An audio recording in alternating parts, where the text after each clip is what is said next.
শিক্ষাটাকে এটা আমার ভাষায় বলে আমাদের শিক্ষার জাকাত দেওয়া।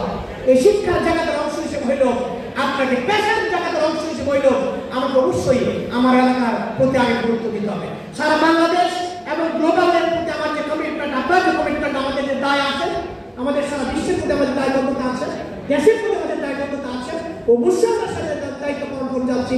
কিন্তু আপনি আপনার গ্রাম, আপনার এলাকাকে কখনো বলতে পারেন না, সে এলাকার দায় আমরা কখনো এড়াইতে পারি না। সেই দায়বদ্ধতা যদি এড়ানো হয় তাহলে কখনোই আপনার পেশা, আমার দায়িত্ব বা আপনার শিক্ষা কখনোই পরিচিত হতে পারে না।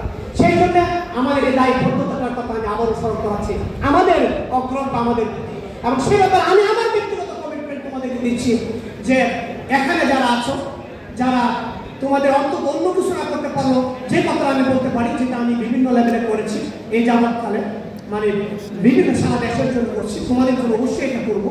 সেটা হলো তোমাদের কেরিয়ারের জন্য, এখান থেকে যারা ভালো রেজাল্ট করবা, যারা হায়ার স্টাডিজে বাইরে যেতে চাও, বা এখনো যারা ভালো রেজাল্ট করতে চাও, যদি পড়াশোনা টাকা পয়সার কারণে কোনো অসুবিধা থাকে, তাহলে অবশ্যই তাদের জন্য আমি স্কলারশিপ আমরা প্রোভাইড করতে পারি।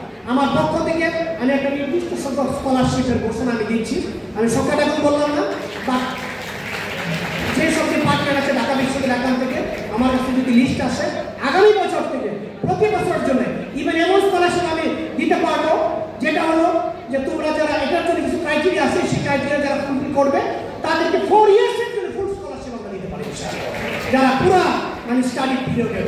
তো সেই স্কলারশিপ দেওয়ার জন্য আমি বলবো, যদি এই ফোরাম থেকে ঐক্য পরিস্থিতির উদ্যোগ নেই বা সেই ক্রাইটেরিয়াগুলো মেনটেন করে তোমরা যদি যোগাযোগ রাখো, তাহলে নিশ্চয়ই এই স্কলারশিপ, এডুকেশনাল স্কলারশিপের ব্যাপারে আমি তোমাদের খেয়াল করবো।